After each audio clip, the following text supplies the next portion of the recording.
जय श्री कृष्णा मित्रों, आइए देखते हैं सुमित ज्ञान यूट्यूब चैनल में सभी दर्शकों का स्वागत है एक बार फिर से हमारे सुमित ज्ञान यूट्यूब चैनल में।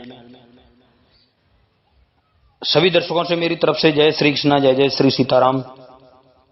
मित्रों, चंचला के प्रियतन से पार्वती जी की आज्ञा पाकर तुम्बुबुरु का विंध्या पर्वत पर शिव पुराण की कथा सुनाकर बिंदुगा का पिशाच योनि से उद्धार करना तथा उन दोनों दंपत्ति का शिव धाम में सुखी होना। श्री सूत जी बोले, सौनक, एक दिन परमानंद में निमग्न हुई चंचला ने उमा देवी के पास जाकर प्रणाम किया और दोनों हाथ जोड़कर वह उनकी स्तुति करने लगी। चंचला बोली, गिरिजानंदिनी, स्कंद माता उमे, मनुष्यों ने सदा आपका सेवन किया है। समस्त सुखों को देने वाली शंभु प्रिय आप ब्रह्म रूपिणी हैं। विष्णु और ब्रह्मा आदि देवताओं द्वारा सेव्य हैं। आप ही सगुणा और निर्गुणा हैं तथा आप ही सूक्ष्म सच्चिदानंद रूपिणी आधा प्रकृति हैं। आप ही संसार की सृष्टि, पालन और संहार करने वाली हैं। तीनों गुणों का आश्रय भी आप ही हैं। ब्रह्मा, विष्णु और महेश्वर, इन तीनों देवताओं का आवास स्थान तथा उनकी उत्तम प्रतिष्ठा करने वाली पराशक्ति आप ही हैं। सूत जी कहते हैं, सौनक, जिसे सदगति प्राप्त हो चुकी थी वह चंचला इस प्रकार महेश्वर पत्नी उमा की स्तुति करके सिर झुकाए चुप हो गई। उसके नेत्रों में प्रेम के आंसू उमड़ आए थे। तब करुणा से भरी हुई शंकर प्रिया भक्त वत्सला पार्वती देवी ने चंचला को संबोधित करके बड़े प्रेम से इस प्रकार कहा। पार्वती बोली, सखी चंचले सुंदरी, मैं तुम्हारी ही की हुई इस स्तुति से बहुत प्रसन्न हूँ। बोलो, क्या वर मांगती हो? तुम्हारे लिए मुझे कुछ भी अदेय नहीं है। चंचला बोली, निष्पाप गिरिजा कुमारी, मेरे पति बिंदुग इस समय कहाँ हैं? उनकी कैसी गति हुई है ये मैं नहीं जानती। कल्याणमयी दीन वत्सले, मैं अपने उन पतिदेव से जिस प्रकार संयुक्त हो सकूं वैसा ही उपाय कीजिए। महेश्वर महादेव, मेरे पति एक शूद्र जातीय वैश्या के प्रति आसक्त थे और पाप में ही डूबे रहते थे। उनकी मृत्यु मुझसे पहले ही हो गई थी। न जाने वे किस गति को प्राप्त हुए। गिरिजा बोली, बेटी, तुम्हारा विदुंग नाम वाला पति बड़ा पापी था। उसका अंतःकरण बड़ा ही दूषित था। वैश्या का उपभोग करने वाला वह महामूढ़ मरने के बाद नरक में पड़ा। अगणित वर्षों तक नरकों में जाना, नाना प्रकार के दुख भोग कर वह पाप आत्मा अपने शेष पापों को भोगने के लिए विंध्या पर्वत पर पिशाच हुआ है। इस समय वह पिशाच अवस्था में ही है और नाना प्रकार के कलेश उठा रहा है। वह दुष्ट वहीं वायु पीकर रहता है और सदा सब प्रकार के कष्ट सहता है। सूत जी कहते हैं, सौनक, गौरी देवी की यह बात सुनकर उत्तम व्रत का पालन करने वाली चंचला इस समय पति के समान दुख से दुखी हो गई। फिर मन को स्थिर करके उस ब्राह्मण पत्नी ने व्यथित हृदय से महेश्वरी को प्रणाम करके पुनः पूछा। चंचला बोली, महेश्वरी महादेवी, मुझ पर कृपा कीजिए और दूषित कर्म करने वाले मेरे उस दुष्ट पति का उद्धार कर दीजिए। देवी, कुत्सित बुद्धि वाले मेरे उस परमात्मा पति को किसे उपाय से उत्तम गति प्राप्त हो सकती है, यह शीघ्र बताइए। आपको नमस्कार है। पार्वती ने कहा, तुम्हारा पति यदि शिव पुराण की पुण्यमयी उत्तम कथा सुने तो सारी दुर्गति को पार करके वह उत्तम गति का भागी हो सकता है। अमृत के समान मधुर अक्षरों से युक्त गौरी देवी का यह वचन आदर पूर्वक सुनकर चंचला ने हाथ जोड़कर मस्तक झुकाकर उन्हें बारंबार प्रणाम किया और अपने पति के समस्त पापों की शुद्धि तथा उत्तम गति की प्राप्ति के लिए पार्वती देवी से प्रार्थना की कि मेरे पति को शिव पुराण सुनाने की व्यवस्था होनी चाहिए। उस ब्राह्मण पत्नी के बारंबार प्रार्थना करने पर शिव प्रिया गौरी देवी को बड़ी दया आई। उन भक्त वत्सला महेश्वरी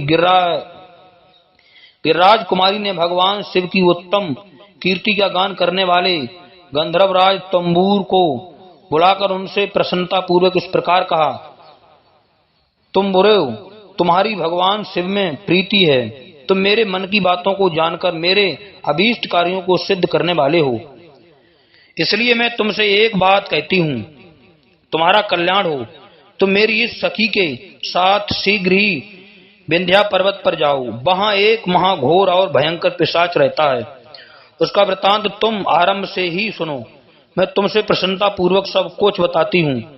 पूर्व जन्म में वह पिशाच बिंदुंग नामक ब्राह्मण था, मेरी इस सखी चंचुला का पति था, परंतु वह दुष्ट वैश्यागामी हो गया।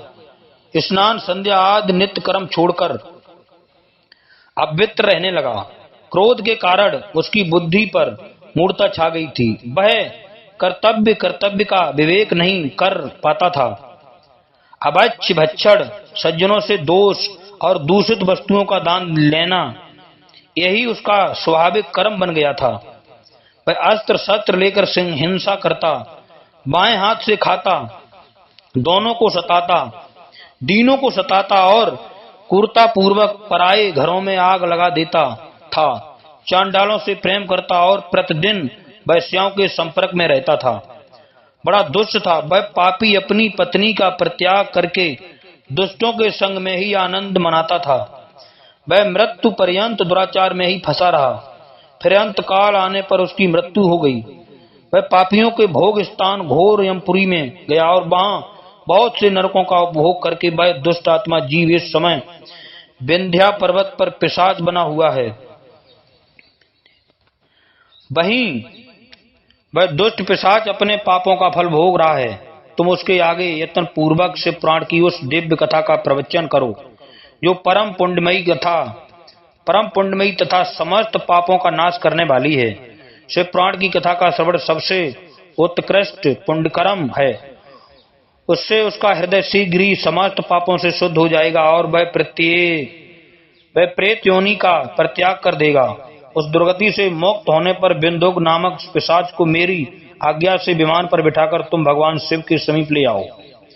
सूत कहते हैं, सौनक महेश्वरी उमा के इस प्रकार आदेश देने पर गंधर्वराज तुम्बूर मन ही मन बड़े प्रसन्न हुए। उन्होंने अपने भाग्य की सराहना की। तत्पश्चात उस पिशाच की साध्वी पत्नी चंचुला के साथ विमान पर बैठकर नारद के प्रिय मित्र तुम्बूर वेग पूर्वक विंध्याचल पर्वत पर गए, जहां वह पिशाच रहता था। वहां उन्होंने उस पिशाच को देखा। उसका शरीर विशाल था, थोड़ी बहुत बड़ी थी। वह कभी हंसता, कभी रोता और कभी उछलता था। उसकी आकृति बड़ी विकराल थी। भगवान शिव की उत्तम कीर्ति का गान करने वाले महाबली तुम्बूर ने उस अत्यंत भयंकर पिशाच को पासों द्वारा बांध लिया। तदंतर तुम्बूर ने शिव पुराण की कथा बांचने का निश्चय करके महोत्सव युक्त स्थान और मंडप आदि की रचना की। इतने में ही संपूर्ण लोकों में बड़े वेग से यह प्रचार हो गया कि देवी पार्वती की आज्ञा से एक पिशाच का उद्धार करने के उद्देश्य से शिव पुराण की उत्तम कथा सुनाने के लिए तुम्बरू विंध्या पर्वत पर गए हैं। फिर तो उस कथा को सुनने के लोभ से बहुत से देव ऋषि भी शीघ्र ही वहां जा पहुंचे। आदर पूर्वक शिव पुराण सुनने के लिए आए हुए लोगों का उस पर्वत पर बड़ा अद्भुत और कल्याणकारी समाज जुट गया। फिर तुम्बूर ने उस पिशाच को पासों से बांधकर आसन पर बिठाया और हाथ में बीड़ा लेकर गौरी पति की कथा का गान आरंभ किया। पहली अर्थात विंध्येश्वर संहिता से लेकर 7वीं वायु संहिता तक महात्म्य सहित शिव पुराण की कथा का उन्होंने स्पष्ट वर्णन किया। 7 संहिताओं सहित शिव पुराण का आदर पूर्वक श्रवण करके वे सभी श्रोता पूर्णता कृतार्थ हो गए। उस परम पुराण में शिव पुराण को सुनकर उस पिशाच ने अपने सारे पापों को धोकर उस पैशाचिक शरीर को त्याग दिया। फिर तो शीघ्र ही उसका रूप दिव्य हो गया। अंग क्रांति गौरव वर्ण की हो गई। शरीर पर श्वेत वस्त्र तथा सब प्रकार के पुरुषोचित आभूषण उसके अंगों को उदासित करने लगे। वह त्रिनेत्रधारी चंद्र शेखर रूप हो गया। इस प्रकार दिव्य देहधारी होकर श्रीमान बिंदुक अपनी प्राण वल्लभा चंचुला के साथ स्वयं भी पार्वती वल्लभ भगवान शिव का गुणगान करने लगा। उसकी स्त्री को इस प्रकार दिव्य रूप से शोभित देख वे सभी देव ऋषि बड़े विस्मित हुए उनका चित्त परमानंद से परिपूर्ण हो गया। भगवान महेश्वर का वह अद्भुत चरित्र सुनकर वे सभी श्रोता परम कृतार्थ हो गए।